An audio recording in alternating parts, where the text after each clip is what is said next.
तर आपण पाहतोय आता क्विक रिस्पॉन्स टीम ही सीएसएमटी परिसरामध्ये दाखल झालेली या क्षणाची मोठी अपडेट। सीएसएमटी परिसरातून मराठा आंदोलनाच्या पार्श्वभूमीवर पोलीस प्रशासनाकडून विशेष खबरदारी घेतली जाते।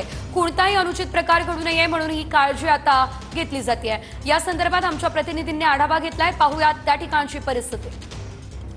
आज देखील आपण पाहू शकतो की सीएसएमटी स्थानकाच्या समोरचा जो रोड आहे अर्थात जो परिसर आहे तो संपूर्ण मराठा आंदोलकांकडून बंद करण्यात आलेला असल्याचं पाहायला मिळतंय। ठिकठिकाणी रस्त्यावरती मराठा आंदोलक जे आहेत ते या ठिकाणी पाहायला मिळत आहे। मुंबई पोलिसांकडून हे सगळे रस्ते जे आहेत ते वाहतुकीसाठी बंद करण्यात आलेले असल्याचं आपल्याला पाहायला मिळतंय। या सगळ्या परिसरातली सुरक्षा व्यवस्था जी आहे ती आता पोलिसांकडून या ठिकाणी वाढवण्यात आलेली असल्याचं आपल्याला पाहायला मिळतंय। QRT अर्थात क्विक ॲक्शन फोर्सची जी टीम आहे ती देखील दोन तुकड्या ज्या आहेत ते या ठिकाणी दाखल झालेल्या आहेत आणि त्यातले QRTचे जवान जे आहेत ते बाहेर पडलेले आहेत आणि ते या ठिकाणी सुरक्षेसाठी लागलेले असल्याचं आपल्याला पाहायला मिळतं। ठिकठिकाणी पोलिसांचा बंदोबस्त आपल्याला या सगळ्या परिसरामध्ये पाहायला मिळतोय। आणि जर्नलिस्ट कमलेश डोंगरेसह अक्षय मंगणी, TV9।